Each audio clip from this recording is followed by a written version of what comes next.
Hello. In this week's video, we were asked to speak about a positive customer service experience that we've had and also a negative experience that we've encountered while working on the ambulance. I actually recently had a very positive experience with a gentleman who lived locally and knew many of the department heads and county commissioner. We were able to converse very well about some of the politics going on locally and also just about some of the generalized news stories. One thing I really think that made a big difference was just using proper emotional and social intelligence with the gentleman.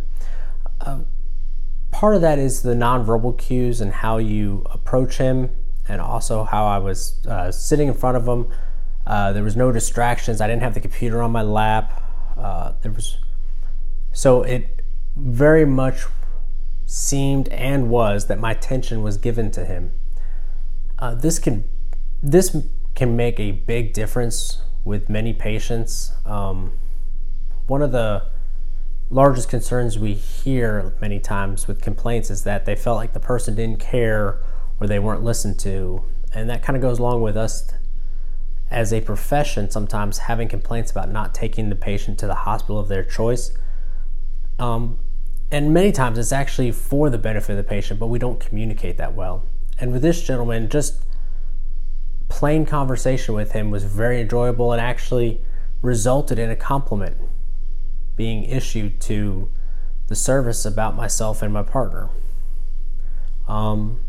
I've had several of these experiences, and they generally follow in that same manner of providing all of my attention to the patient.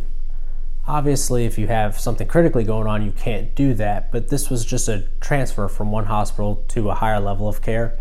The patient was very stable, nothing really going on with him, so I really was able to provide him that level of attention. And I think this is something that even on the 911 side, we could really improve ourselves by demonstrating some of those skills with the geriatric population. Many times where they feel alone, they call for problems that generally we as professionals don't feel like is a life-threatening emergency, but to them many times they don't have anyone else to turn to. And going that extra mile with proper communication and then giving the full attention of yourself to that patient really surpasses what they expect from us, which is something that we need to work harder in doing. One call that I've distinctly remember that did not produce the best customer service was we had a patient that ultimately made false accusations towards me. But I feel as though that situation could have been de-escalated more so, but I was very abrupt with that patient. And I think that continued to build animosity and anger towards us as a profession. We were kind of viewed in the same light as, unfortunately, many people look at the police these days. This patient faked a fall actually at the courthouse and was demanding pain medication. And I was very abrupt with them in telling them no. There was no visible injury, and I honestly just sat behind them, which in its own way was a bit of a blessing. But I sat behind them, just worked on the computer. They eventually became more and more agitated. Once we got to the hospital, they tried to jump off the stretcher while going inside, but while the stretcher was still in the upright position.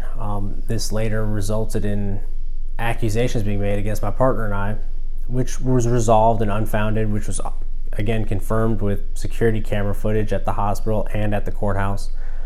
But with being very abrupt with some of these people, it did not help in de-escalating any of their agitation, which probably could have been benefited.